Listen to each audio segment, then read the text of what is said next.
Aya yoxatini yaxana. Séet Ká yati. Séet Ká. Séet Ká away duasak ako gante yaku sidi. Gante yaku sidi.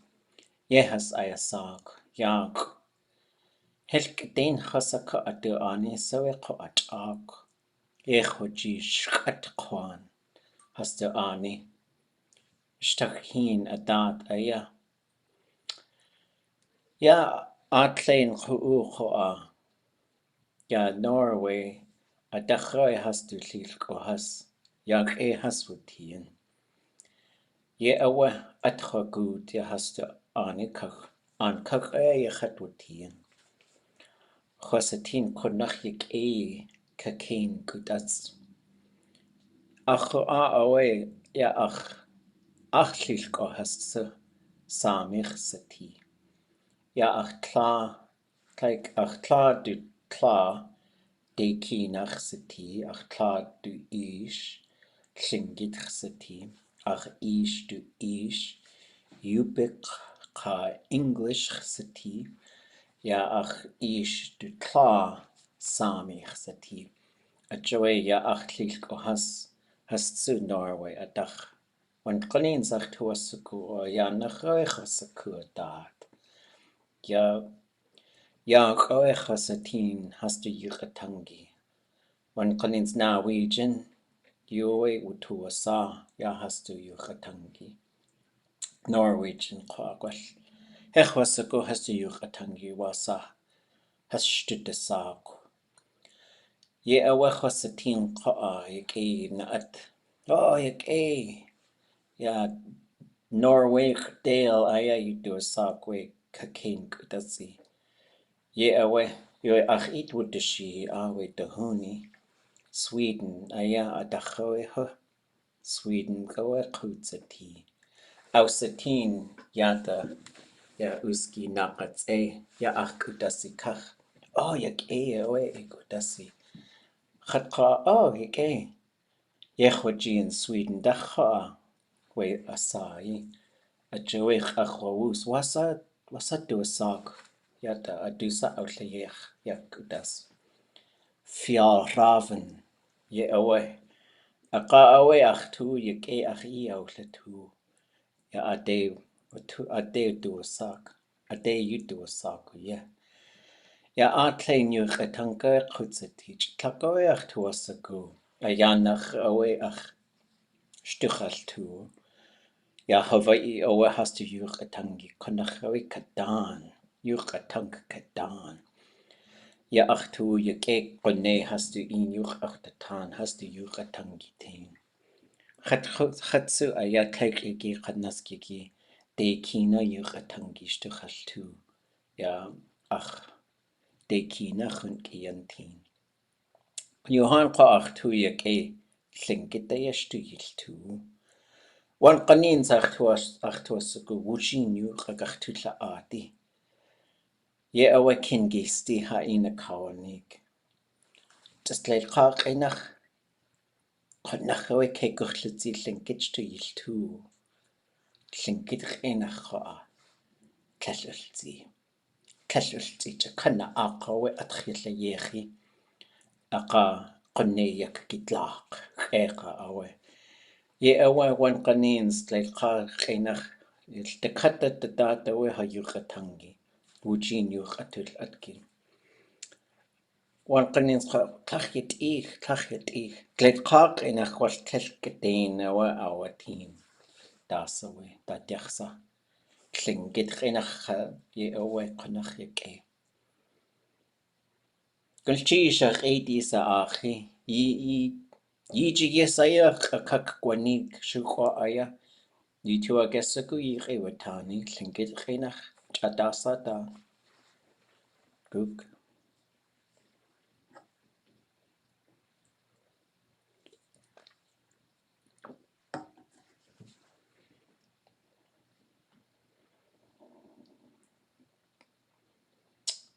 Okay, that's what's up. All right. What kinds of things was I talking about? Give me the recap, if you can. Lots of father and mother in there for a while. Yeah, Father of father. lineage stuff, kind of fun. You were talking about your sweater, Yeah, and I think the sweater was from Norway.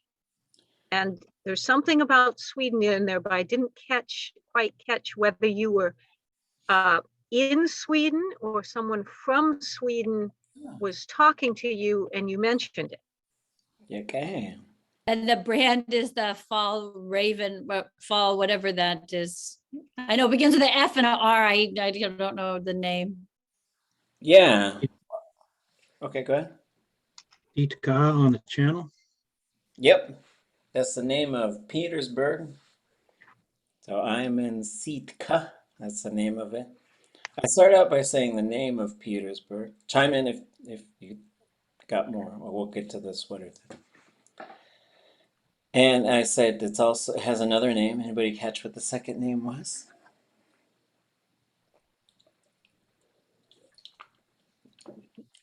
Gun. Oh. Gantiyak City. And that's a motorboat channel. Channel being like the water. Or gully, whatever you want to translate that as. And so we were kind of talking about who's, so you can have a town and that town is in a ʼaan. And there's a set number of these, right? Like you can't really add new ones. And so we were trying to figure out whose ancestral home this was. Signs are pointing towards what we call ʼaan, which would be basically people of the Stikine area. Sometimes they're also called Stakhin ʼaan. I don't exactly know the difference between those two, but I've heard that ʼaan might be a little more accurate. Some of them have two, though. Like Angun is sometimes called Hutsnu ʼaan and sometimes Hutzita ʼaan. So if you're from those areas or interested, then it's good to sort of learn a bit more. And we're trying to learn a bit more here. And I think for the folks who live here, there might be some reconstruction going on in terms of their cultural identity. Because there's an awful lot of, what kind of people here? I said it.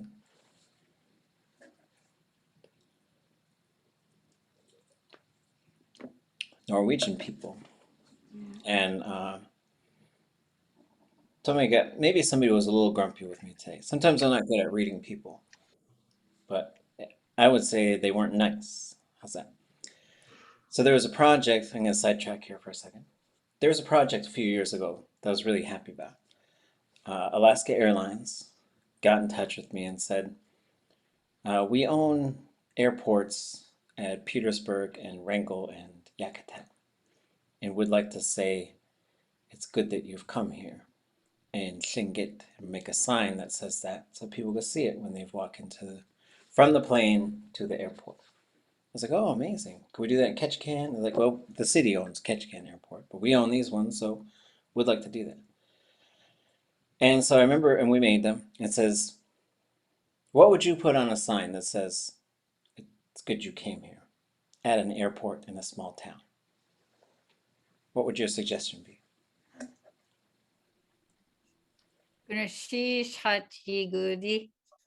Yeah, okay. And that's what I said. And then we got into a bit of a debate in the language community because people were like, well, they flew there. I was like, well, they're walking off the plane. And they're like, wow, you should say it's good you've flown here. I was like, well, okay, but the walking one is pretty common. So, and I already gave it to him. So if you go to Yakutat, you'll see it. If you go to Wrangell, you'll see it. But when I walked in here, I saw a different language, and it was Norwegian. But then I started thinking, I was like, okay, did they have Tlingit at one point? Do I remember seeing? Because this is, I do a bunch of these projects, and I kind of forget about them. I do stuff all the time. And then like I told you about the Valentine's Day cookies. I gave him those phrases. I was like, did I write that? Those looks like something I wrote. I did, right? So I thought, was it Tlingit? And then did somebody change it? Because that might be a political thing that gets me a little grumpy. And so I was like, oh, I'll ask the agent. And they're probably real busy. I don't know. But I still think people can be nice to each other. And so I said, did that sign used to be in Tlingit outside? She said, what? I said, did that sign used to be in Tlingit?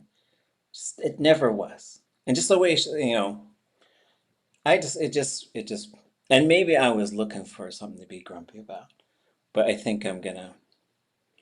So then I said, because there's a couple of us here that speak Tlingit, came to visit. I said, Ye hasuaji shukoyukatangi yankoe Norwegian. What's that mean?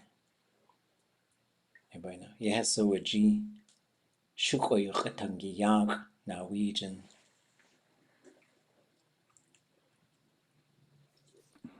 You were speaking Tlingit before Norwegian? Why? Anybody know that? Ye hasuaji? It's a good one to, because you could say ye chwaji, ye uaji, ye iaji, ye hasuaji. So that verb means to suspect or believe. Not like suspect, like I suspect Colonel Mustard. It's more like I think. So it's good in a language to know how to express doubt and uncertainty. So you can say, I think it's this. Right? You could say gwash, shakde, kshe. Those are all doing very similar things. But when you start with Yehuji, you're sort of saying like, I think it's this, and sometimes in English you could do this too, right? Like if you're trying to, sometimes someone will say something and I'm pretty sure that they said it wrong, right? Like some information. I'll say, well, it might be this. And like I might know the answer, but I'm being polite, right? I'm not trying to say, it's this. And anyways, so back to the story. So yeah, so I'm in Petersburg. And then another thing that I talked about is there's lots of Norwegian people here. I think that's interesting because my mother's Haida, my mother's father's Tlingit, my father's father is Yupik in English, and my father's mother is Sami from Norway. So that's my people, right? And so it's always interesting to learn more. And I walked around a little bit downtown, and there was a store that had like really nice Norwegian sweaters. Very nice. And so they were talking to me, and then the hoonie, the salesperson, said, "Oh, this is a really nice shirt." And I said, "Yeah, I really like this." And she said, "It's from Sweden." And I'm judging. She said it's from Sweden. I thought she was from a Scandinavian country, and so she had an accent for sure. And she said, "It's from Sweden. I'm from Sweden." I said, how do you say it? Because it's spelled Fjallr with maybe some dots over it, Aven. So I really like it because it looks like Raven to me. It's not as you could trick a person from Southeast Alaska, like, look at this, it's got Raven. Uh, but then a friend of mine, Kachtzin, he likes this kind of clothing as well. And I was trying to say like, I think it's like Fjall or Fjall maybe. And so she said Fjallraven, something like that. I don't know if I should have had it recorded. But then it's fun because I like to learn languages. That's what I was talking about. I like to learn languages. And I like to, I'm so happy you all are learning Tlingit because then we could talk. Talking is so important. Ah, Ilkaku. Did she translate that for you? Because in Old Norse, and I think in Norwegian, and maybe in Swedish, fjall means mountain. Ah, Sha Nakat'e. It's a mountain fox. It's a little fox, just like their little logo. So it was really cool, and it's really fun. Like languages are so fun. Like when I was learning Hawaiian, so fun. And just to be able to start to talk to people, they were so excited when I could start to talk to them, and I get excited because we're starting to talk to each other. Then I said something else about speaking in Tlingit. Everybody catch that part? Kingisti Séet Ká. Kingasti David Katzik. I remember you said kunach yak, so I was thinking speak Tlingit really well. That's me just taking 3 words and trying to put something together. Kunach yak wuj in yuchatil atki Tlingit chenach. Kunach yak wuj in yuchatil atki Tlingit chenach. It's really good when we speak to each other in Tlingit. Tlingit chenach away. Or then I think I said, Kleid kak inach Tlingitstu il tu kachunach lidzi. When you study Tlingit using English, it's very difficult. Tlingit chenach hoashtu il tu kekech lidzi. That's what he used to tell us all the time. It's like if you just do it all in Tlingit, it won't be difficult. I think the language always has a certain degree of difficulty. Even this, because then I ended up buying a sweater, and she, you gotta drop a little money when you go to different people's community, and she said, are you here for the conference? And I was like, yeah. I'm teaching Tlingit, and she thought maybe I was an artist. Is that what she thought? Hi there. And I said, I'm teaching Tlingit. She said, I heard it's a very difficult language. And I think it is, but I think if you're always doing it in English, though, I think your English brain is always trying to make sense of it, and there reaches a point where it kind of stops making sense in English, and you got to sort of go over. Anyways, that's what I was talking about for the opening. Chune, sorry, did you say then what did you say? Because I heard the shuka, so I thought that was before, and then I heard Norwegian and Tlingit. So those were the 3 words that I then created some meaning out of. Ye hasuaji. So what would that be? So ye. So I said ye hwaji, ye hasuaji. That's the believe, think. They believe. Shukwa yukatangiyak.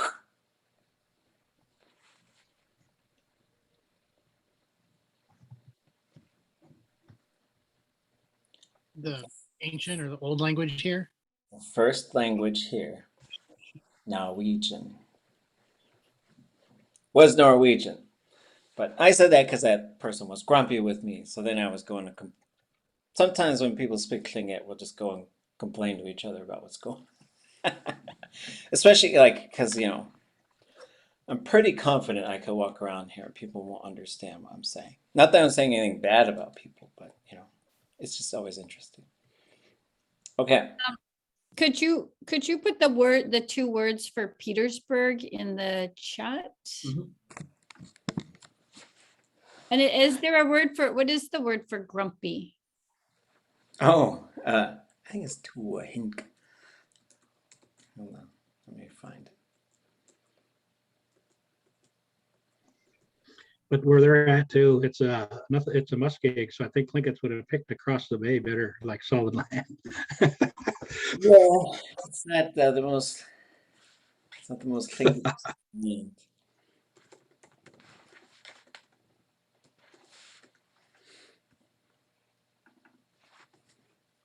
Okay, I got the Gunti, Yak, CD, and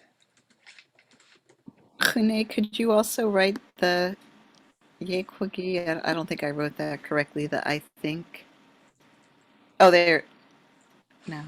Yay, Owaji. so that's really it. So then the second verb would be in this. They link them, so in that subordinative. So you could say Yechochi ayanachudali. I think it's heavier. So whatever the thing is, right? And so this is sort of like it's a really good verb to use for like estimating, guessing. So you're also sort of saying, I think it's this. But you can go direct and you can say it is this. So like for example, if you're in a community and that community might have just lost some track of lineage and clans and stuff, and they're talking to you about which clans, do you know which clans were here? And if it's not your land, then you got to be really respectful about how you might share your knowledge, because maybe you know. And so you might say, "Yehwaji shuhua aya yaku'u." And then you could say whoever, right? I think the first people here were something, right? So it's a good one to know. You could also, so I'll put this one in the chat. You could say Yehwajian. And what do you think that one does? Just entertain some. I've been doing this all day. I did this in my other class. What do you think that is? What do you think that is?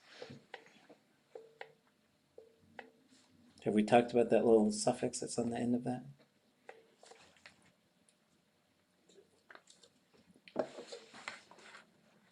So for example, here's where you see the same suffix. I'll put two phrases in here.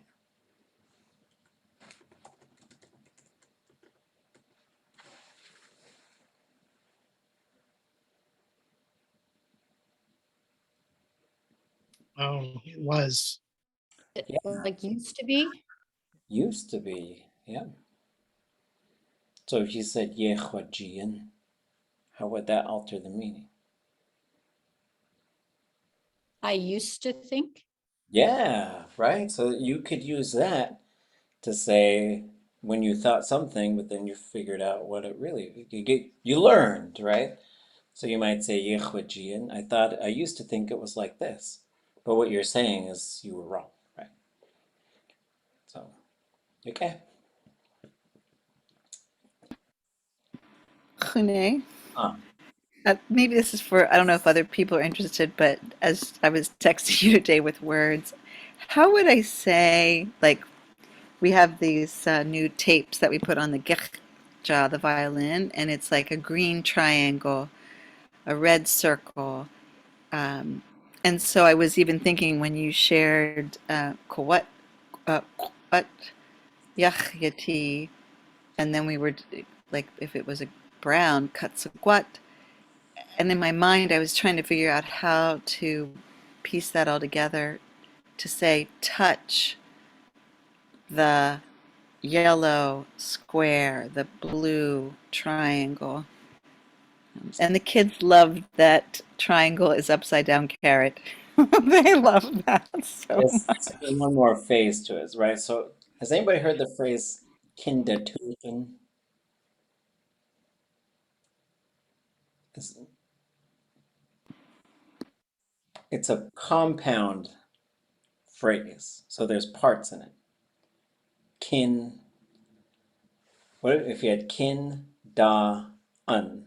What's in between all those? For Kindertuchen. Upside down something? It's upside down. And then what the thing that's upside down, anybody catch it? Your Kinder. bottom.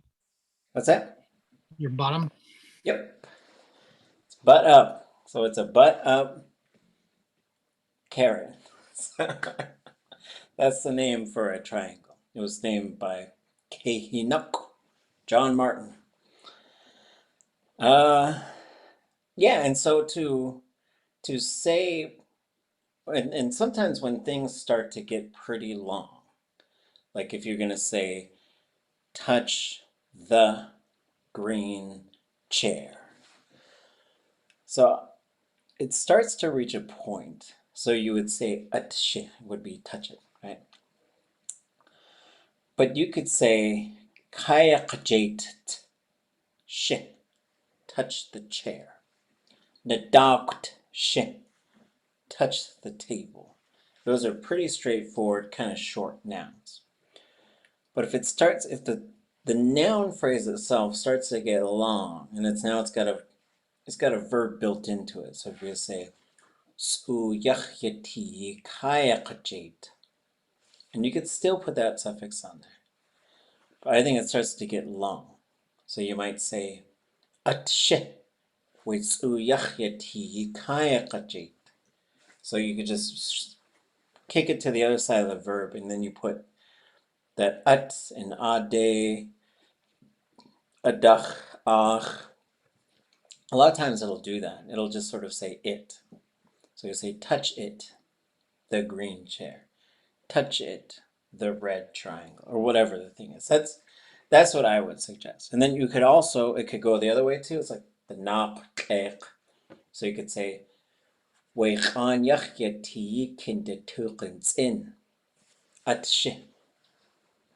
then you name it. So, but it all depends. Like, so especially, this is a really good thing to think about if you're teaching little ones. Like, the longer it is, the you're increasing the odds that they're going to forget what you're even talking about anyways. So then, but you got to train them to say, if you say the noun first, they're going to look for it. Then you give them the verb, then they're going to do the thing. So it's probably the order that I would go in. Because I think if they're real little, you would give them the verb, and then you'd say this big old huge long noun. They'd be like, what was I supposed to do with it? Right? And so, but that would probably be establishing the pattern. And it could be, if you can, there's ways that, I want you to point at it first. And so, and you might sort of point at it too. Like, so if you'd said, Suyach yati, or kwatech, or what did I say? Kwatech, that's a circle, right? Which is interesting. And so, kwatech is a circle, and that word means like an egg. The way it was explained to me by Qoneote, and she says, well, if you boil an egg, and you look at the yolk, that's the circle. I was like, oh, that makes sense to me. Any other things you folks are thinking about? Is ish kai the first square? Is there any history? Because when I looked up in the dictionary, it just said square, but do those words mean Yeah, have kai a connection? is a pattern. Ish is a frame for stretching out a hide. And usually they were like even you do big old moose hide, you got a big old square thing. And I think Shaktiachyati would be a pretty good one for a rectangle. The other thing is, oh, go ahead. Just about the history, just Finnish, Norwegian, City. I learned Plake Talk Shinachik. I can't remember that. I know the Stuhash too, the learning, but I can't remember how to say that. But I just learned just 1 year ago that I'm Norwegian apparently. Okay. Well, they got nice sweaters, but they're very expensive.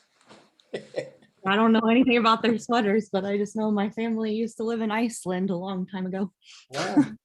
Okay. Uh, Sheesh. So one more thing is, so we have the yacheti, which means to be like something, but then we know there's like this set of nouns that you could put in front of things, and now you got a color. Gleit yacheti, tuch yacheti, ʼaan yacheti, su yacheti, chesh yacheti, chat yacheti, kayani yacheti. So that's how you talk about things being a certain color. That yacheti, as a verb in the color form, you're going to say, it is that color. So you can say, chat yacheti. It's light blue. So the one pattern is you can have color, yacheti, we noun. And we kind of use those, I don't know what they're called, those little squiggle brackets to say like fill in the blank. You got some options here. So you can pick a color, and that goes first. Yacheti we. Tzakwat yacheti we cake. That dog is brown. we hit. That house is blue. So that's the way that pattern works. But what you're saying is the color, and there's other ways to do colors, but that's a good starting point. But to say the big, well, we'll just say the red dog. So you'd say ʼaan yati cake. So it gets that little I at the end. That little I at the end, yati, stays low.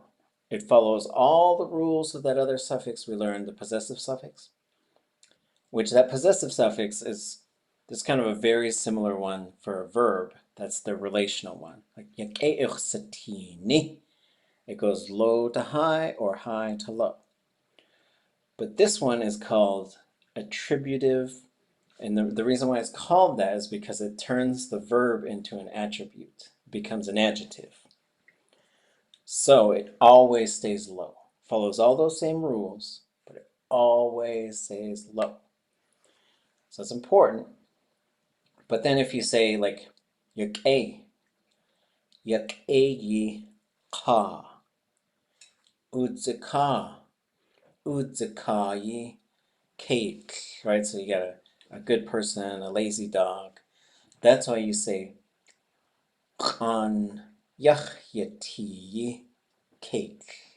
And that's how you do red dog. So you turn it into the attribute. There are instances where it's just gone straight 2 nouns in a row, right? But that's pretty rare, I think. So the elders that we've worked with, they've always expressed the way they would rather we did, because we used to go and try to say like glade cake, but they didn't really like that. They're like glade yachati cake. Okay, thoughts or questions? Oh, okay. So I'm trying to understand what's the difference between yati and yatiwe. Oh, so, okay, so yachati is a verb. Imperfective verb, then the we is saying that. So you're basically saying blue like is that noun, right? So that's the pattern of tlingit. And it could be ya, right? So I could say kanatakahini yachiti gucha. This we'd call it a gucha. This gucha is purple. So that is a sentence, it's a phrase, but this is just learning how to say the color of something, right? The other one is to use it, you're not trying to say the color, because the big difference here is this one is saying it is blue, it is red. The one with the yati is saying red dog, blue car, or whatever. So question. Oh, I had a question about just a different formulation of it. So let's say you say, that's my dog over there, and there's a couple of dogs, and the other person say dakwasa. If you wanted to say that brown one, you could say we agwat yahyati ah. Yep. But the ah stays low because you turned it into Yeah. an English question. I Yes. did that question, didn't I? Darn it. But yes, absolutely, right on. So, and you could do that ah works really well for that, right? Yandashani ah, the one or ones who are getting old. Kanyachyati ah, the red one, right? And it works well. And that one is really interesting because it could be singular or plural, doesn't matter, it just stays ah. Yake, kachunach yake. Anything else? It's good stuff.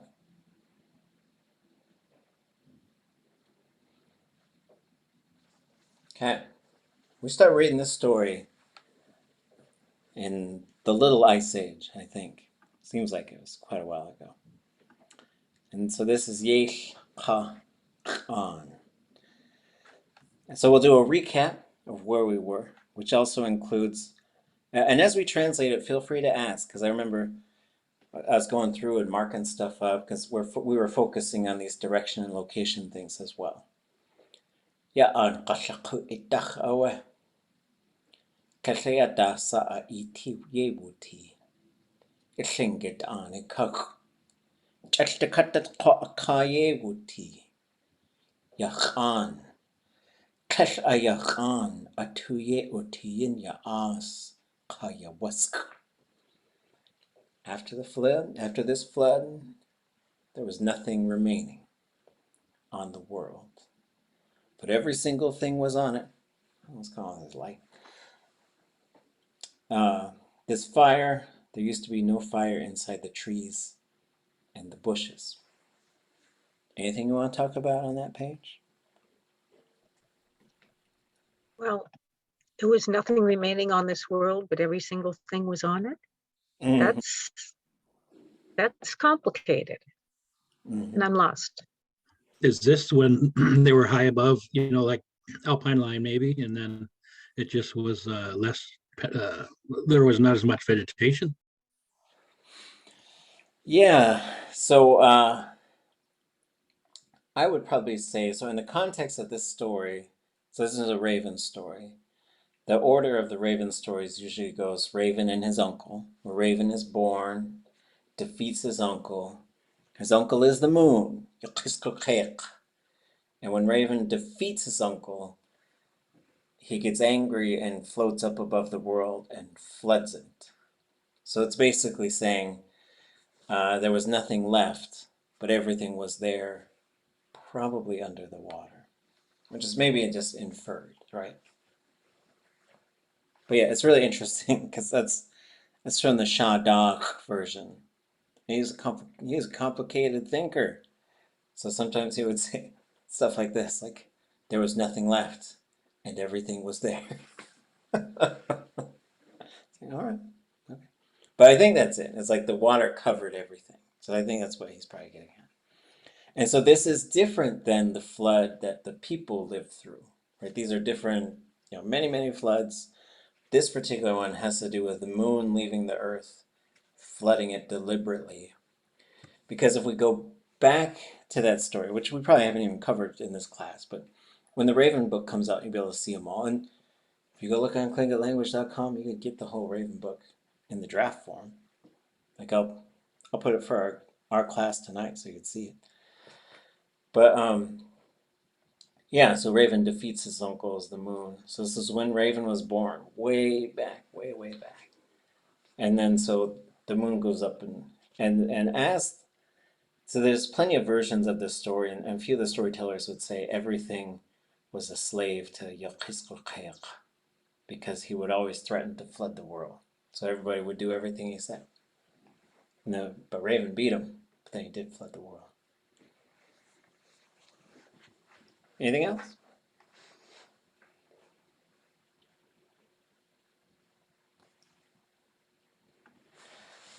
I do think we got to page 2. Oh, I gotta pick what color is this?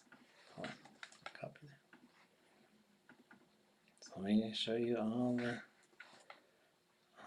things. These are all directional terms because we were sort of looking at those. So I just want to point them out as we go through.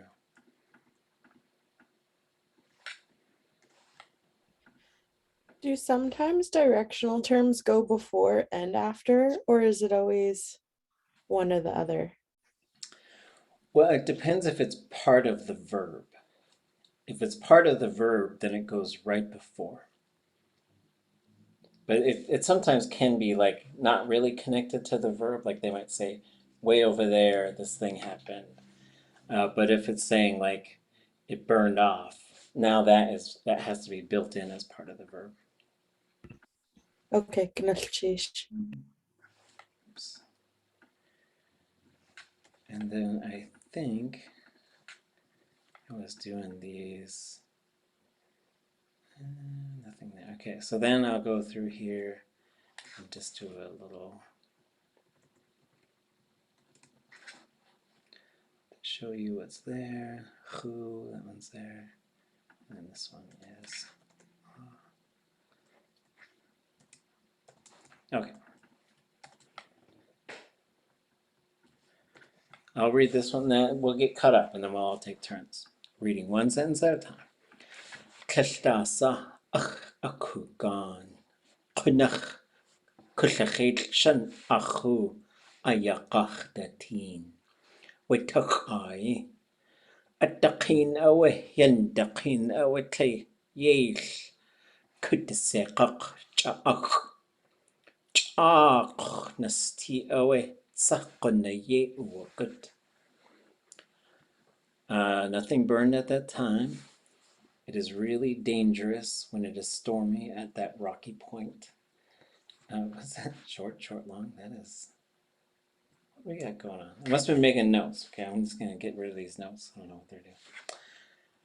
Did we translate this yet? I guess. Maybe this is where we left off. At daqin away, yan daqin away ka Yéil. Cwdseqach chaach.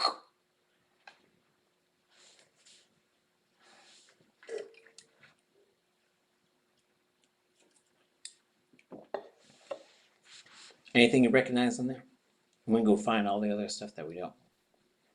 Everything but the clean. Okay. What are we gonna look up? Oh, go ahead. Is that the fly? Yep. So they flew to completion. Or they flew there to completion. They flew there, Raven, or then Raven. Yeah. So we're gonna use he. So he flew there. But you know, it is a they. Then the yun. Yun daqin. And it's really interesting how this is working right here. In this case, it's saying, it's just talking about the verb happening, right? It's really interesting how this kind of stuff works. Yandaqin awekla, when he finished flying. So this yun is often not a direction. Like it could be to fly towards the shore, but then you would have to it would be high toned with either day or a T or a dach maybe. But there's a low tone version which means to completion, like yan uwane. So that means yan daqin, he's done flying. And so this form is just talking about the verb as an act instead of saying like specifically going somewhere. Like you could say yan gudawe when they were done walking. At gudawe when they got there. So and then this at is arriving there. Yeah. What about cwdseqach?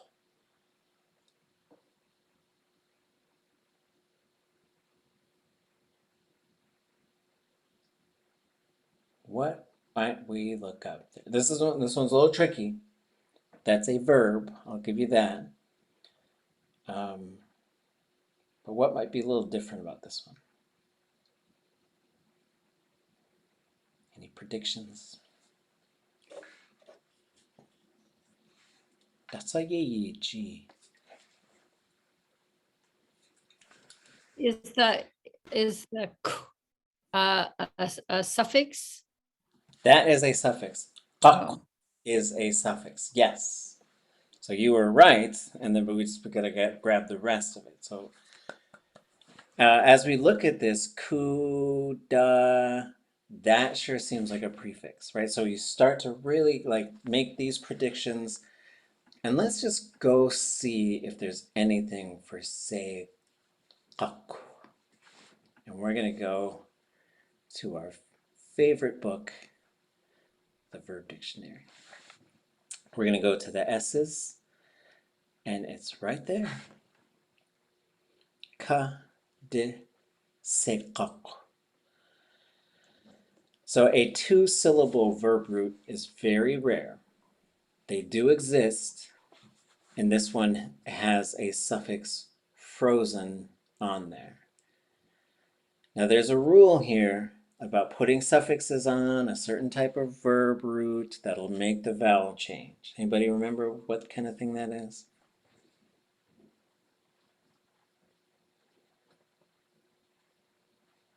If I took that qaq off of there, what do you think it is?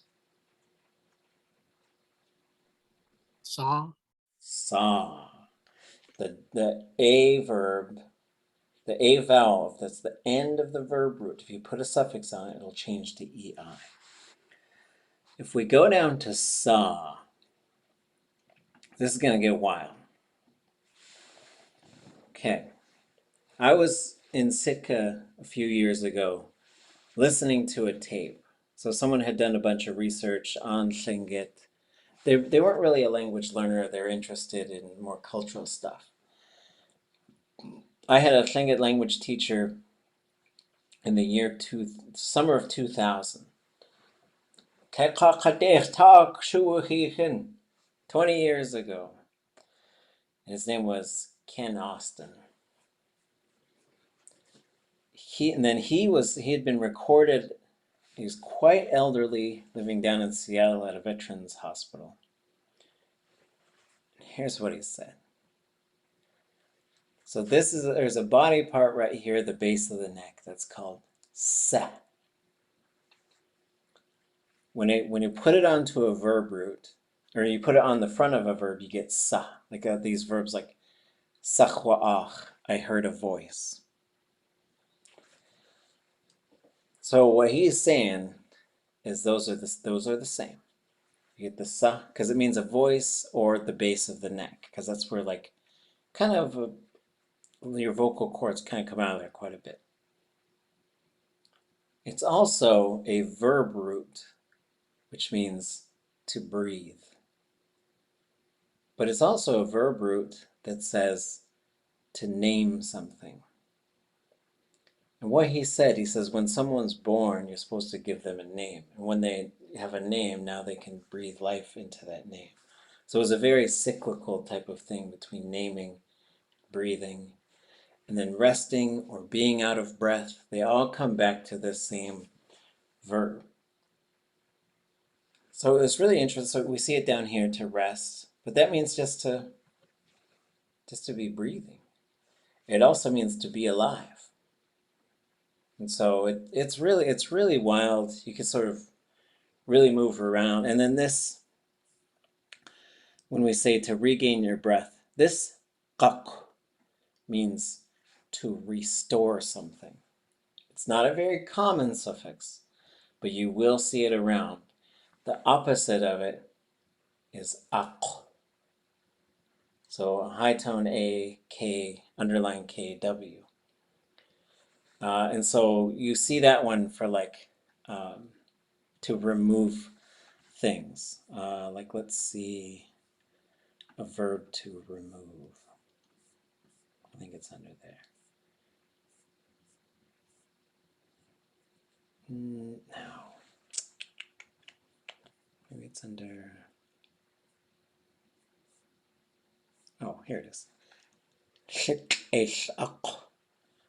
So you have it right there, to remove the guts of a fish. There's another one, to remove the meat from inside of a clam. So,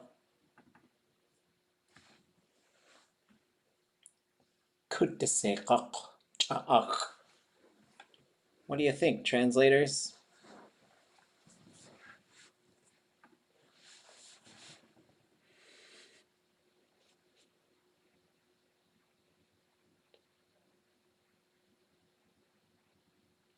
Regain breath. Right there, or just there? Or how would we say that? We don't really say regaining breath, right? He is Catching his breath. He just breathed life, or he just. Oh Or yeah. he he's catching his breath, right? And so it's always like that's how English would sort of deal with like, and so you to say I'm going to catch my breath, like this is the verb. So you could say I'm just going to catch my breath here. Okay. Nasti awetsa qonna ye uwakut.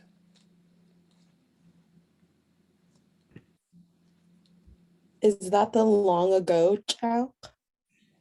Yes, and it's also for a long time. Mm. It just depends on, and just like Yesu. Yesu is another one. But Yesu, at least, I don't know if we talked about this, but if Yesu pops up before a verb, it means just now. But if Yesu on its own pops up after the verb, it means still verbing. So in this case, it's not the long ago one, because it wouldn't really make sense. But it is linked to this verb.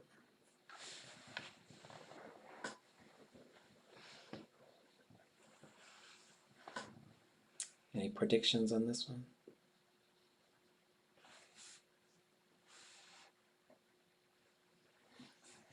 It's got this underline X. It's got some kind of S type of classifier, and then T.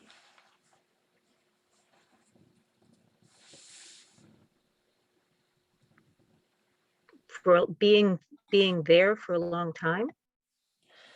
Yeah, so like this verb we usually hear as city, right? Like Yéil nach city, asqewch city, nesti. The way that I would translate this one is it's becoming a long time, which is it's really wild. Like Tlingit does, and Tlingit just does a bunch of wild stuff like this.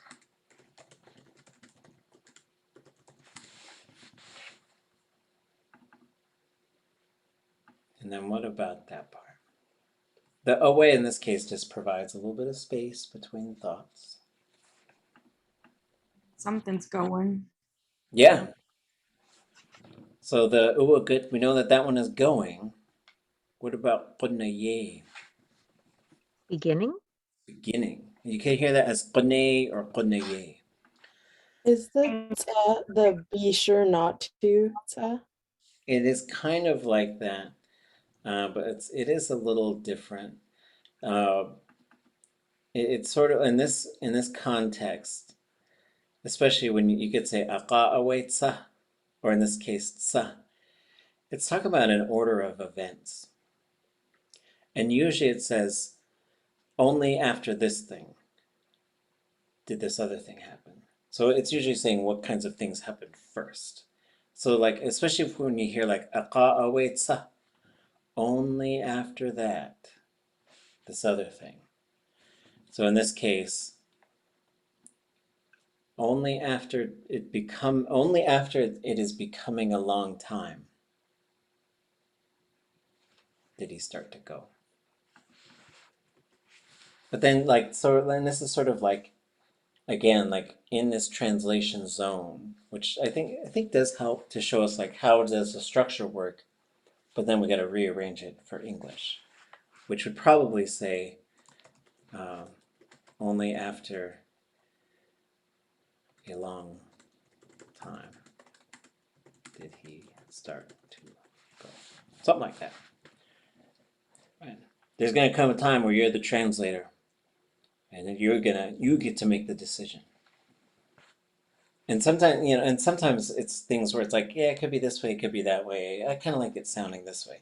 Other ones you might say, okay, I'm gonna say it this way, but then you get to the next line, like, oh, gotta go back there and adjust it because now it's gotta make sense to get to this other thing. Okay. There we go, whole big blank page now.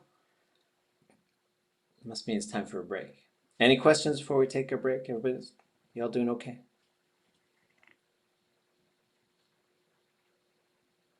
Okay. 5 minutes. Come back.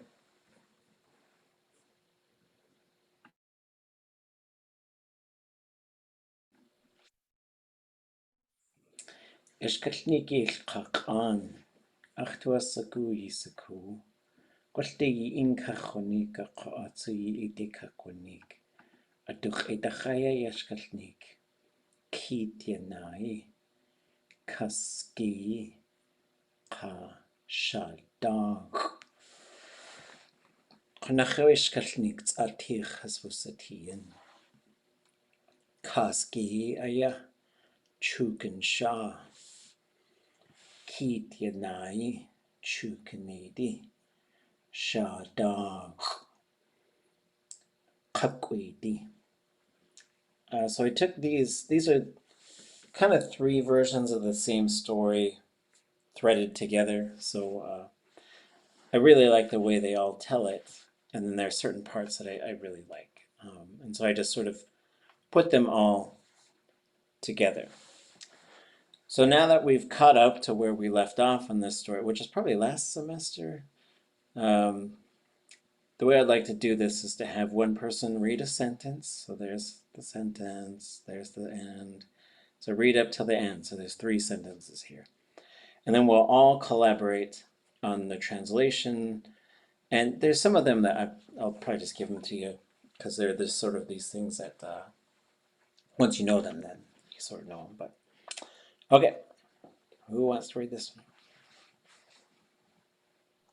You said just read one sentence? Yep. Okay, wasa kua hai at ayu. Sheesh. And anybody have any thoughts on this one?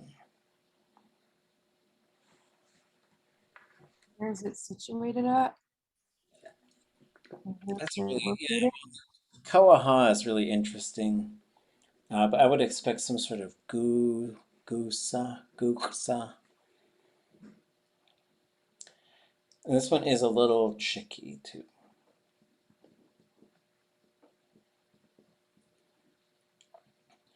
So this one, I'm just gonna help you out because I think there's some interesting things going on. One is there's a whole bunch of wasa statements and questions that are what.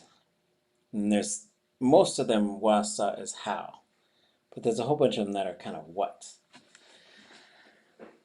Kawahayiat is, so you have kawaha, which means to kind of move imperceptibly.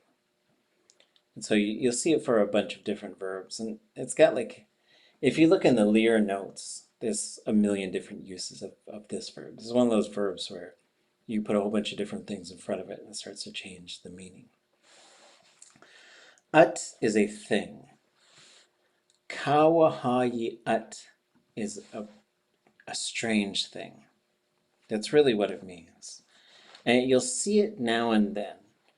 But so this is, and now you have wasa kawahayi at ayu.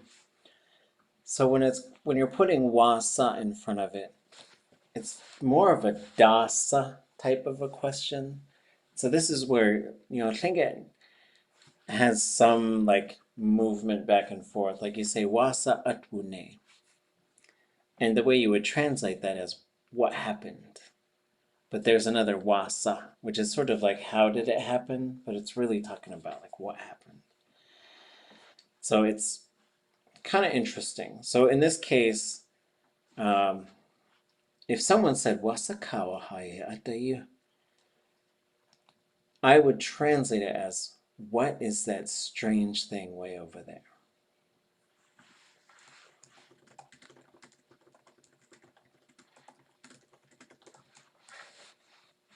Any questions about that?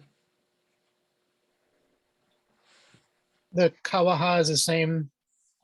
Well, it's similar to uaha. Yeah, achituaha. Like it arrived at me. Which is, so coming back, like, we'll actually jump into these notes for a second. Hold on a second. So this is like a deep ocean of Tlingit stuff, is these notes. So I was looking up ʼaan for Yéil, and I were having a discussion about some things. But so if we go to this ha verb for move unseen, there's a whole bunch of stuff for this, right? So wuha, it moved. Ach, wuha, it disappeared or it's missing. Ach, ausaha, somebody is missing it. I think it could also mean somebody erased it. Nahayi, travelers. And then you get a bunch of these eat uaha. And this is going to relate to what we were talking about on Tuesday with sort of some of these flirting phrases. So some of these we know. So you could say, all of these say do eat, to arrive at them. So then you get the uwaha, which is to move imperceptibly. So what arrives at them? Yan. That's a noun for hunger. So that's how you say is hungry. Hunger arrived to them. Shakuch. Shakuch is, it derives from a verb, shawakuch. So you say chat shawakuch. And that literally means my head is drained out, which is how you say I'm thirsty, which is also really interesting in Tlingit. Because have I ever taught you folks this one? Kesh du shan tu dehin. Kesh du shan tu dehin. I'll put it in the chat so you can see it.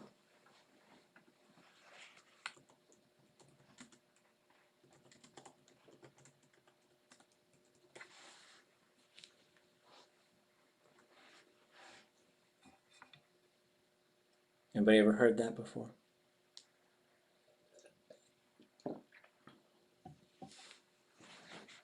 What does it does it look like anything?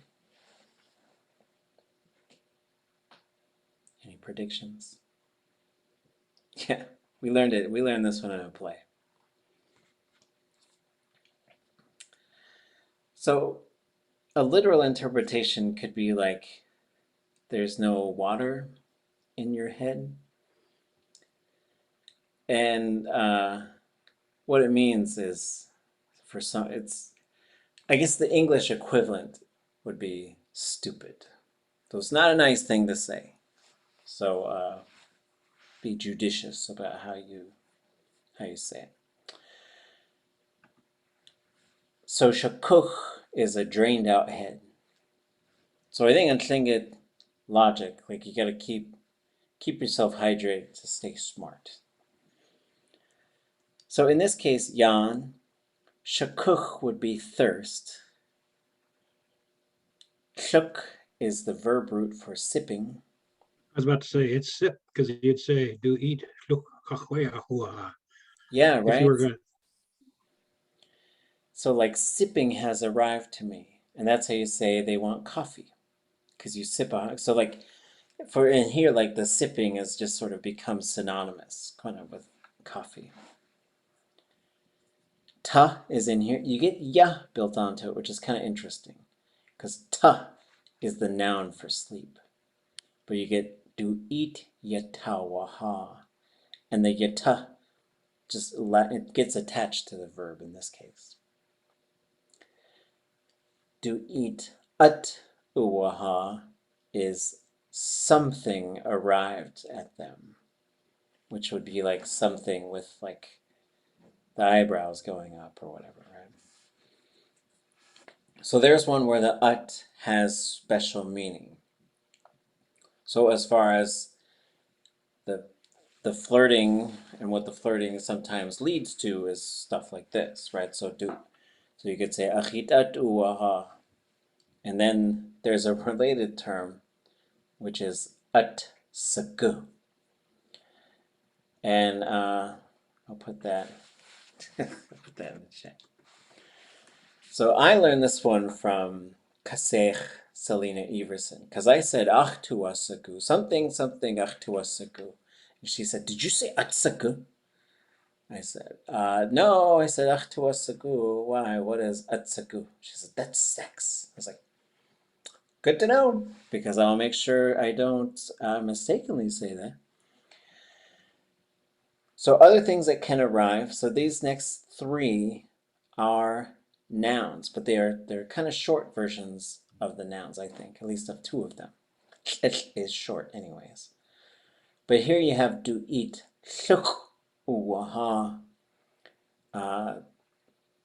P. So llwch is P, right? That one gets shortened. And they stay low, which is interesting, right?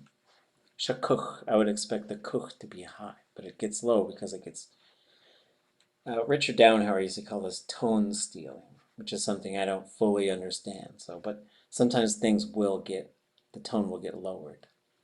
Do eat uwaha. So tlit is the literal term for poop.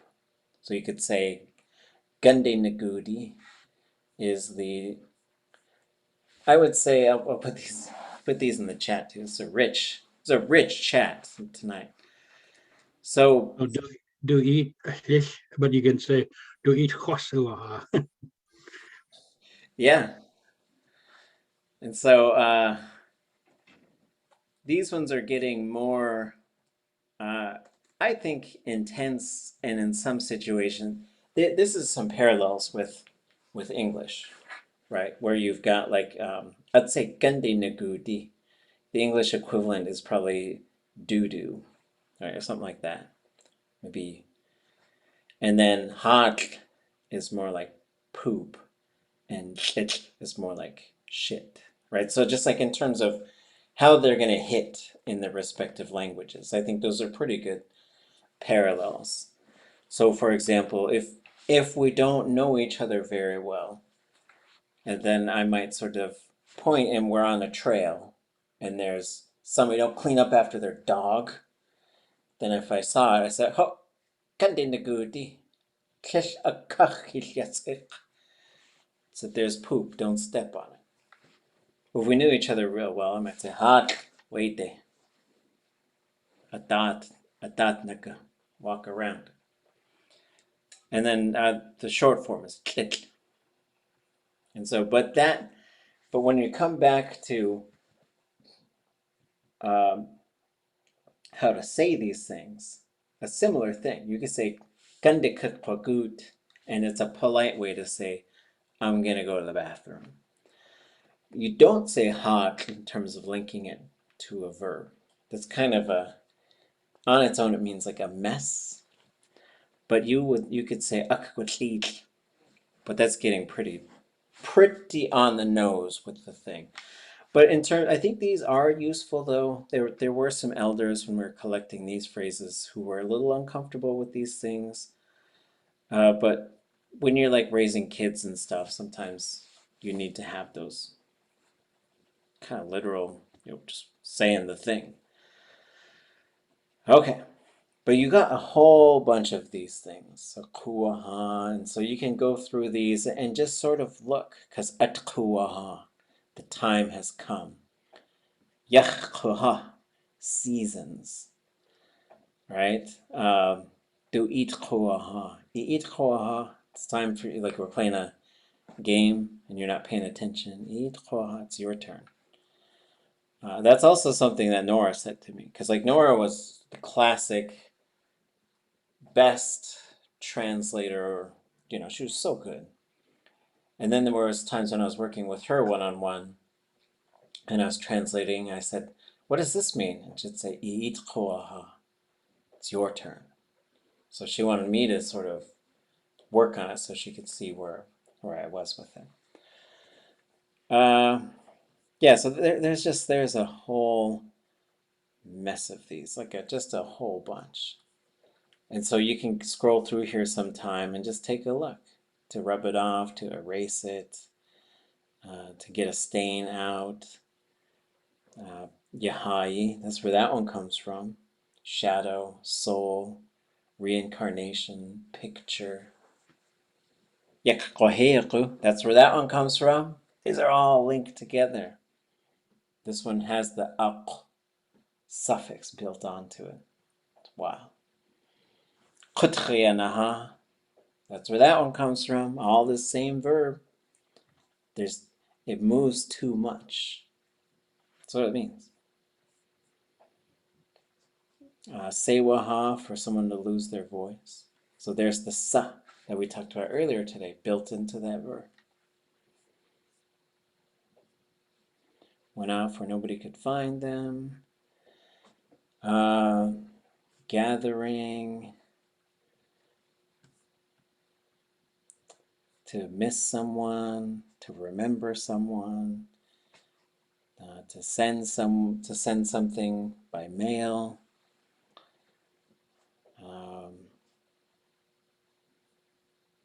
Let's see.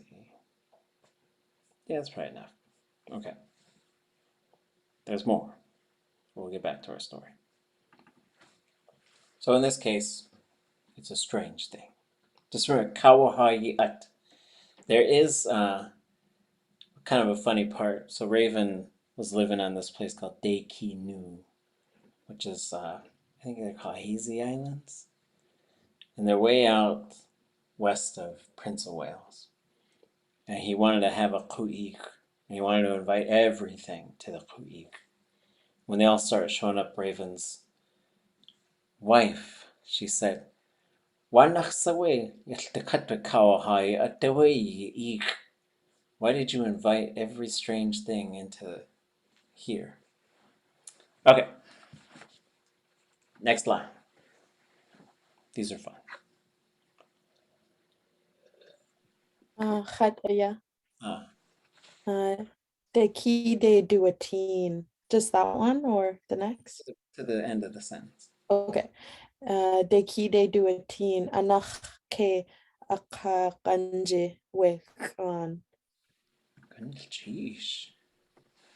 I know that de ki de is like out to sea. Mm-hmm. And then the postposition. And then is that he, she, or it already seen it? Well, not quite he, she, or it because of the duh. What is the duh gonna do here?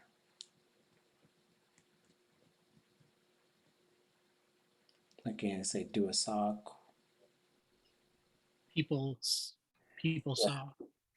So whenever you have, so this is the fourth person.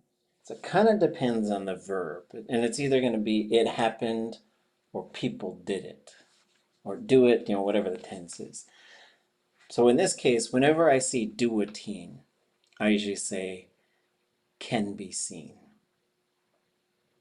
But it's again, like as you become translators and do this more and more and more, you will encounter these, and you'll get to this point where you make the decision kind of quickly. And sometimes you look at the whole sentence. But for this, I would say,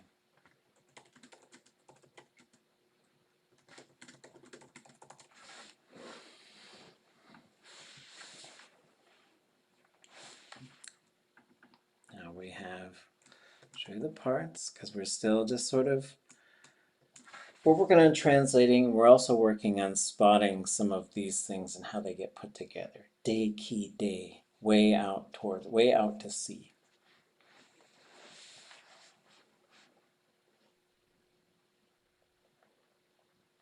Something through burning up the Yes. fire. Yes. So ke akakanji. So when you say anach ke akakanji, so we've got gun, gone being the root. We got a ch on there. Ke akaganch means it's just like it's burning up. When you put the anach, it means through it. So the way that this one for me, and then wechan, in this case that fire, there's some kind of fire that's just really bursting up or crackling. There's different ways to sort of look at this, but I would say it's kind of surging maybe, and that's what can be seen way out to sea.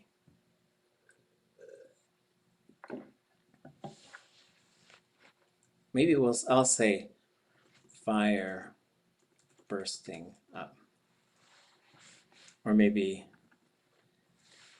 it's bursting up that fire. But we do have like it's burnt, right? So it's like something that's really burning on it.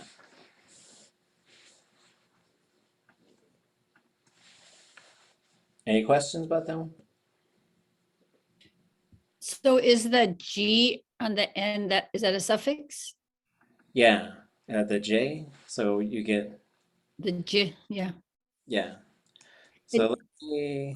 So what you've got here is you've got K, you got Ka.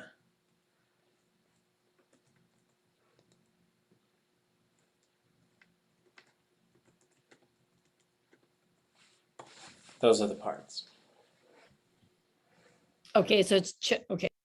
Yep. So when you have the CH, if you put a vowel, it'll do that same thing, like pooch, pooch. It'll change to a J. So you'll see a whole bunch of these that come up like that. Nakuchi, right? So like it was boating all over the place.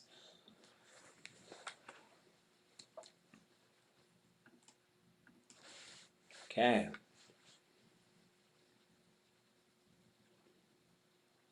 Can I get a reader? Sorry, honey, you said that the CH is, I was thinking that was a recurring or repeating, but It the, is. okay, so when what's the I then? Uh, anach. What you're getting here is what's called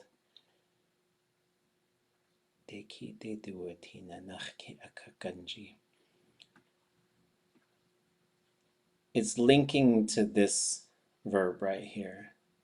So it's saying it's burning up through it can be seen.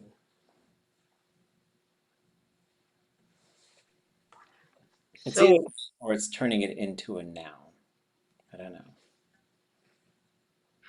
so the K Kaganji is subordinate to duotine.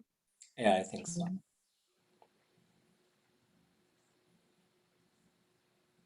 And so the way it kind of works is like it's burning through it can be seen way out to sea, that fire. And so at this point in time, fire does not exist, just for context. Also, the running theory, since he's way out on the Aleutians, is that it's a volcano.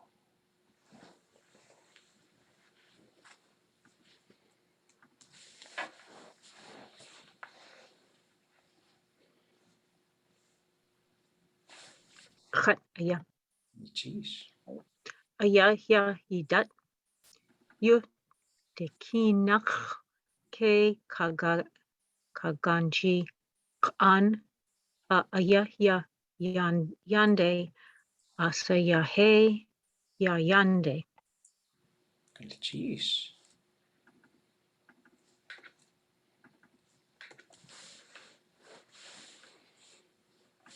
Oh, there's more. A lot of yas in this one. Which, if you start seeing ya a whole bunch, well, and especially in like older, like highly fluent speakers, for me, it pushes things to be really immediate. Like it sort of just speeds the time up of what's going on.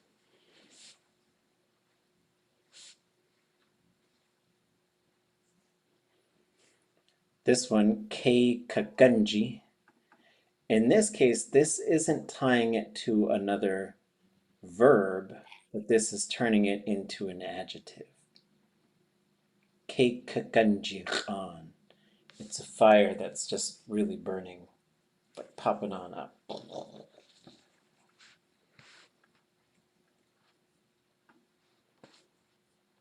So what do we get?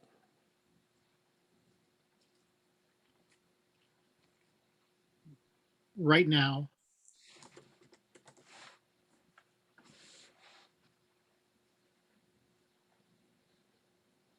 that burning fire out to sea.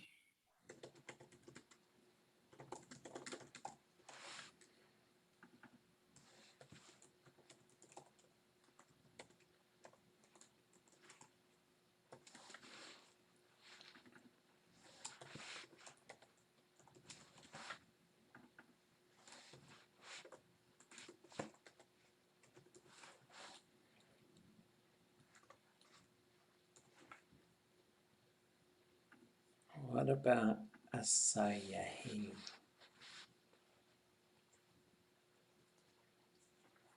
Let's go look for that one.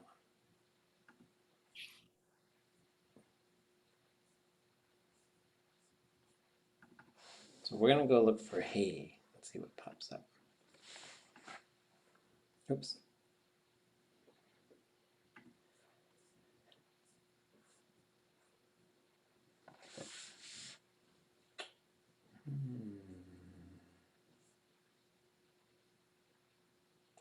I don't see it. What about ha? Is there sayaha? There sure is. In certain verb forms, sayahe. Want, intend, decide, be decided about, agree, be willing. We're going to look up want, and then we're going to look up agree to, just so we can see how this verb works. So want, sayaha or sayahe. Yachuk ichite sachaha. I want to give you this book. So it's really interesting because, like in this case, you only need one verb for that sentence, which is saying literally, I want this book towards your possession.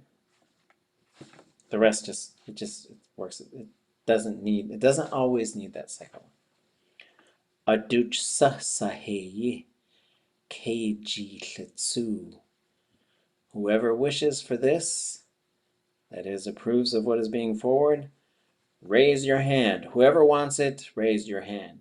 Aduch sa saheyi keiji litsu. Kuchte sachahe achshat. I want my wife to return. And then we had agree.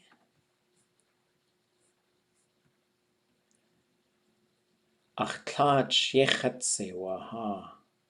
My mother agreed or is willing for me to go.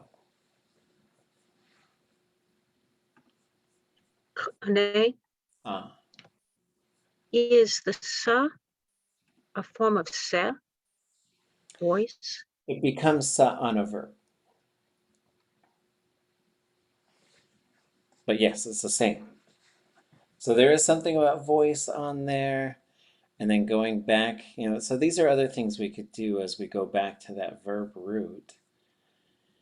This is probably the same, but I do think this might be a different verb root, which is to want. But I don't know, because there is a sayaha, which is to remember. And I think this is the verb root to move invisibly. So I do think it's a different one, because you have ready, want, desire. So.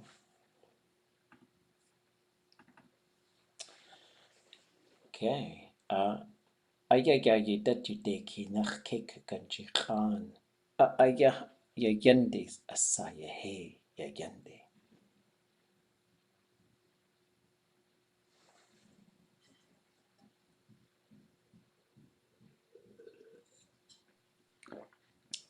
Let's put it all together.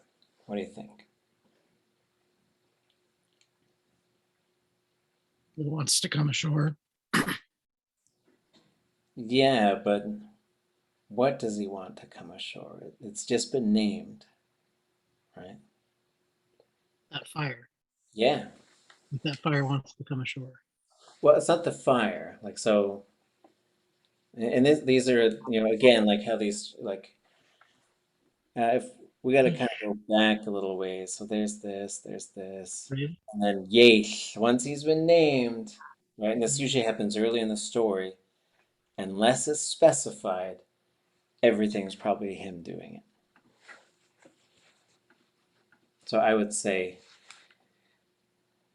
right now, that burning fire out to sea, he wants it to come ashore. Come ashore. And again, we don't need that. There's no other motion verb. There's no carrying of it. It's really interesting. And these things are kind of a relief because like if you saw a boat and you say, I want it to come ashore, you could say that the same thing, except it'd be sakhwahe. So if it were the fire wanted to come to shore, then it would be yende at asayahe. Well, no, because it would still be a sayahe because this is a third person. Like so this is literally they want it. And so and then the other parts sort of depend. You just get yende yende, and that's where it's like wants it to come to shore. What you would need is a separate sentence here that showed that the fire was a thinking sentient being. But if it wasn't fire, like let's say it was a cormorant. So then you would need another sentence here that says weyuq awa. Now we say okay, yuq. It's like it loads it up into the computer. Otherwise, you'd have to put yuqch in here somewhere to really show us that it's the cormorant that wants to come ashore. Because same thing, if this was the whole pattern just like this, we went back to Yéil. Once we've named Yéil and we said Yende asa yehe weyuq, I would still think Raven wants that cormorant to come to shore. You would have to really specify that we're switching the subject. Sheesh. Ah.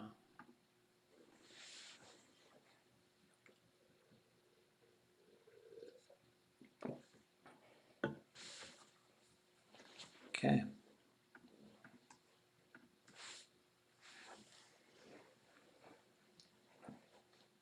Who wants to read? It's a nice, fun, long sentence.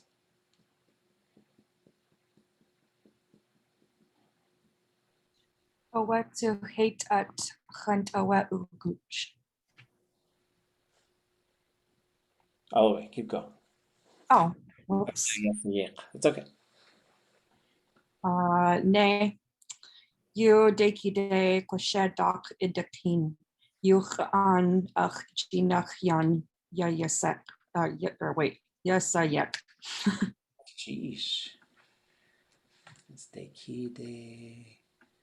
There's hey. There's hunt. There's a weh. Dark. And nach. And you. Okay, what kinds of things do we recognize in here? What do we got to figure out?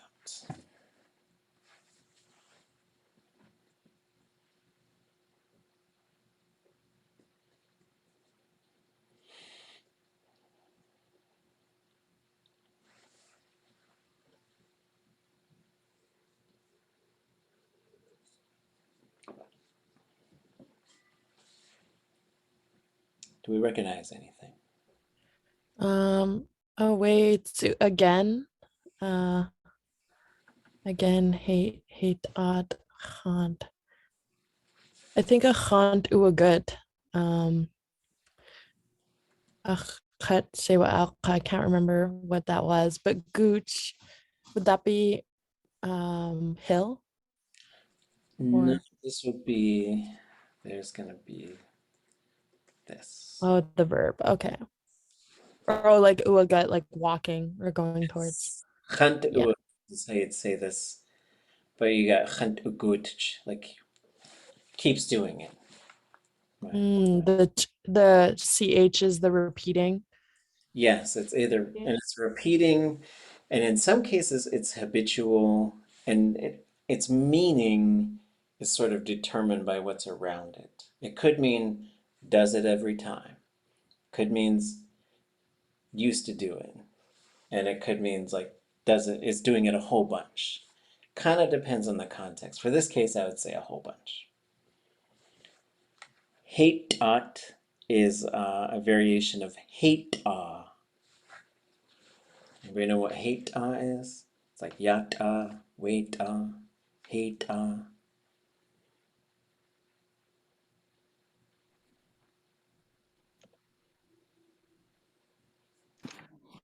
Isn't to hate, this. oh, sorry, go ahead. No, Yéil. go ahead. Isn't hate the, um, yeah, hate way. So it's like in the vicinity. We don't hear it very often. Oh yeah, so It's between hey and we and yeah, yeah, right? Is it arriving here, or I it's think I nearby. remember. In this case, it's nearby. And so at the base, we have like ya, he, we, you, right? Then we can also hear them. Ya do, we do, hey, or ya do, hey do, we do, you do. So it's located here, it's right here, it's here, it's there, it's way over there. What about yata, wait, yata, hata, waita, yuta? Things that are here, things that are nearby, things that are further away, and things that are way far away. Yes, and it could be, so this is that same ah that we talked about earlier. It could be one, it could be multiple. And it could also be a person. Like, I've heard an elder, like I asked her a question and she didn't know. So she pointed at another elder and she said, wait, ask that one. So it's not rude to use for a person. But in terms, so there's a couple things here. So this is also, or yeah, I would say also. And here also, hate at hunt awetgutch. And for as far as translation, so you'd say, and the T on there is really interesting. Like I can't really explain why the T is there. Sometimes it's there, sometimes it isn't. It might be like, because we have hunt right there. But so we have hunt ugutch, which means he keeps going up to whatever it is. So that for me pluralizes heta. So I would say, so again, or in this case, two, I'd say two. He goes up to the ones by him. That's what I would say. But like some of these they're real interesting in terms of like all the things going on in Tlingit. And then you just have to reach some sort of agreement in your mind in terms of what the English is. But because it's repetitive, I can see him just going up to everything that's nearby him. Hey, hey, hey, hey. And then he's going to say this thing to a whole bunch of them. Nay is, and I get clarification on this one. It is hey. That would be an English equivalent. But the way it was explained to me, it's not like, hey. It's like, you ever try to talk to someone who's not paying attention? And then you like go, hey! So, you're trying to get their attention. So it's not really rude, but it's not really the nicest thing either. Right? It's like, hey, listen up now, right? Now we get the ask.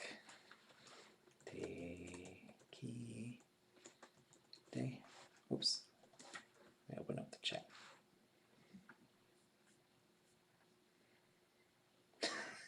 Yeah. Kakashat is the one that I heard say waita. Waita khanawuz. Ask that one. But I don't think it's rude. It's just like, yeah, this one right here. That one.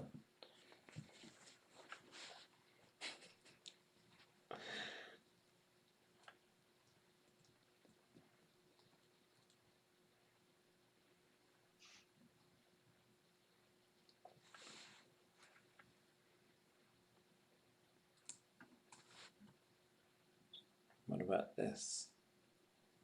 Is that the fly? Yep.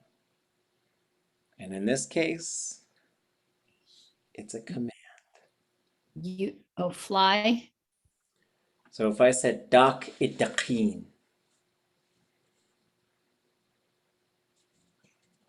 Fly out there. Yeah, fly out to sea. And is the shit, is that perhaps? Mm-hmm. So yeah, I would probably say maybe fly out to sea. And it's a long command.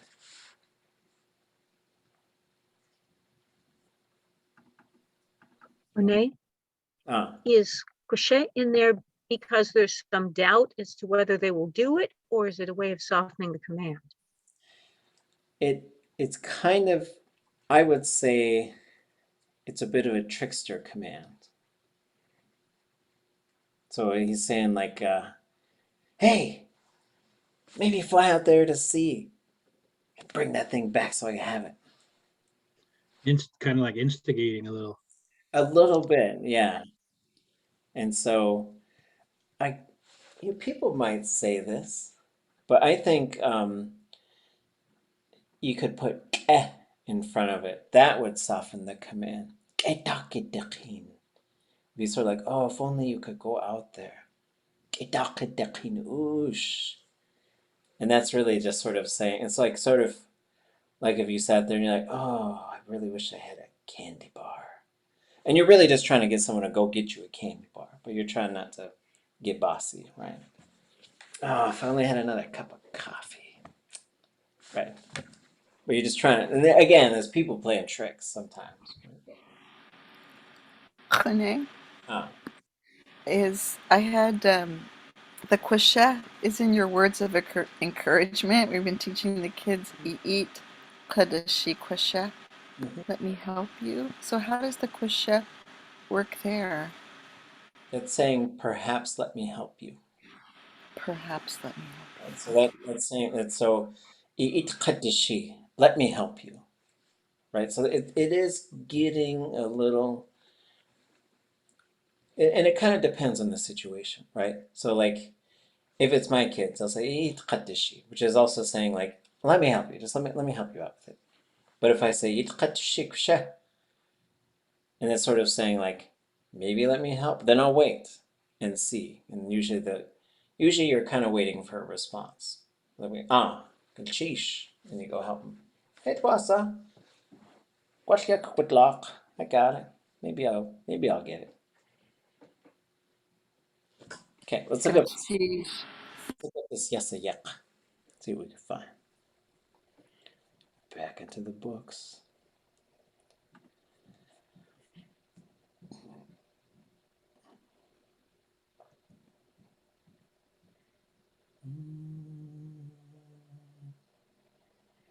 Don't think we're gonna find a yek. So the other thing to remember, is a whole bunch of verbs that are gonna be yek, but this book, I think, was primarily written with a lot of speakers from ʼaan. And a lot of places where there's gonna be an A sound, they're gonna make an E sound. And that is just a straight up dialect thing. So I think you're getting yasiyik, to lead on a string, to pull along. Maybe it's not quite that. It's like to bring it, to carry it, to. We'll see what this one has.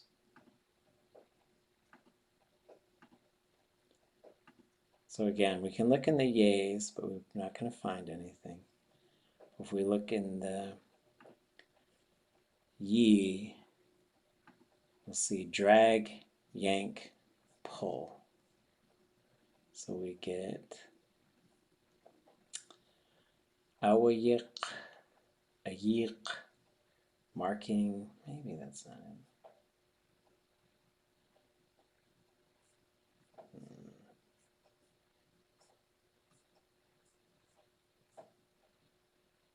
Yeah. Disyik, they pull the baler in. Asyik, that's marking. So it's pulling it here, right? But I would say, in terms of translating, like it's probably a little bit closer to dragging it, pulling it along. But I would say, and it's really interesting, achji nach, because you would sometimes expect jeet right here. Maybe fly out to sea and bring me that fire. So it is a command, but I think the kshe in this case is, it is softening the command. Like, hey, maybe get that for me, right?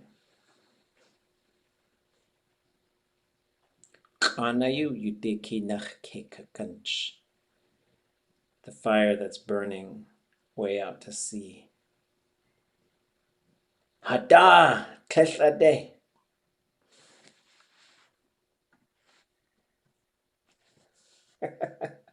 Oh yeah. Oh. Have you guys seen Sebastian the dog? Do we do that one? It's pretty good.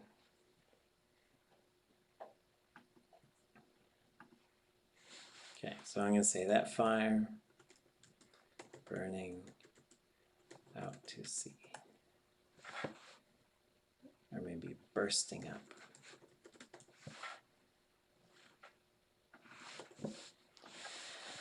But hada kleshade. Kleshade is very short and it's pretty fun. There's none here. Not quite none here. And this is a good one to know. So hada this is just like hadla, hado. And whenever we get these interjections, they're always tricky to translate. What did someone say?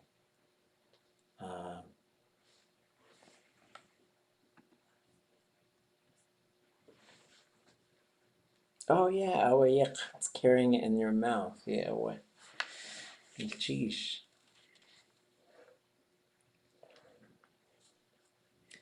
So hadda or hadla could be like, you're too much. Or it could be not even. Right? Which maybe I'll say not even. Yeah. And then kesh ade is such a short little phrase, and it means no way. Which is kind of literally almost seems like it means that. But kesh ade.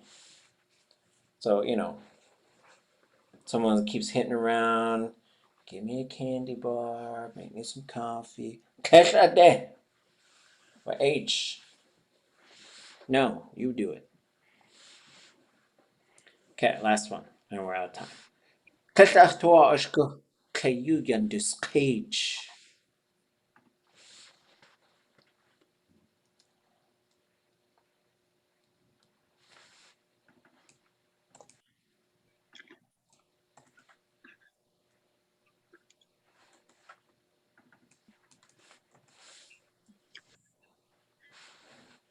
Said I don't want that, or I don't want. We'll say I don't want to. But yeah, it could mean I don't want it or I don't like it. That's another good one to learn.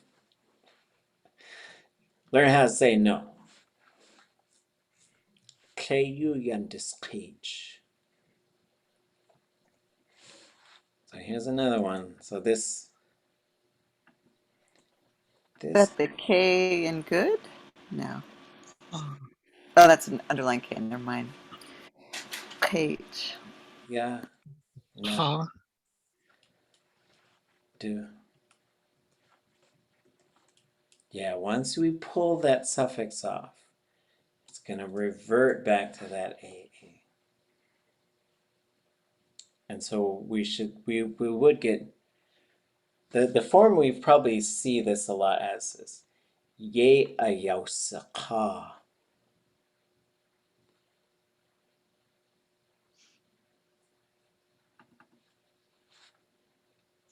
Is that like with learn or understand? That would be ku. Oh, cool. Yep. But Yéil Ká, They said. said. So Yéil Ká is to say a specific thing. Yéil Ká is to say a specific thing to somebody. So in this case, no way, not even, I don't want to. People keep saying to him. And as far as the fourth person, like, there's a whole bunch of people who translate it as they. But I personally am trying to move away from that so that we can just be clear on the third person and to either say, it keeps being said to him, or in this case, I would just say people, even though we'll learn later, they're not people. He's asking all the birds. He's like, hey, why don't you go fly out there, go get that fire, go get that fire. No way. So, Oh, go ahead. well, I was just saying, because the idakin isn't that a singular command? Wouldn't he say y'all, or he's just like, Yeah. is he? Really good question. So that's probably why you have the hate because he's going up to them one at a time. So collectively, that's kind of what we sort of, when we put all those pieces together, he's going up and asking each of them, right? But Tlingit like has these different ways of putting all of that stuff together. Because otherwise you'd say, Tltekat has du chande. Tltekat has du chantu. He went up to all of them.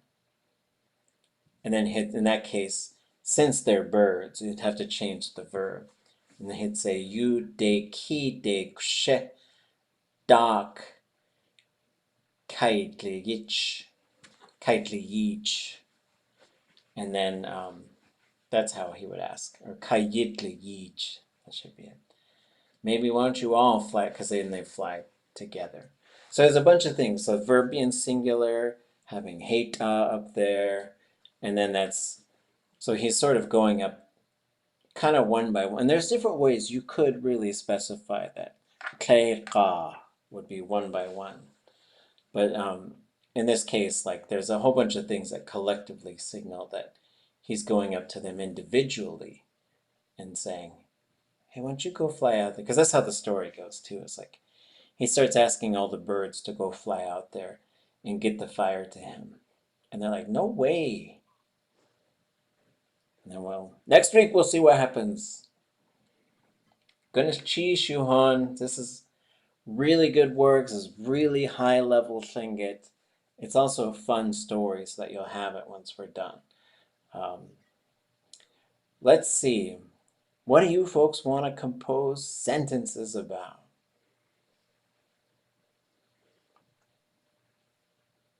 The floor is open. 4, 5.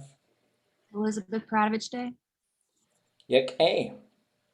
Speaking for people, doing brave things, doing good work. Elizabeth Paratrovich, A&B, ANS.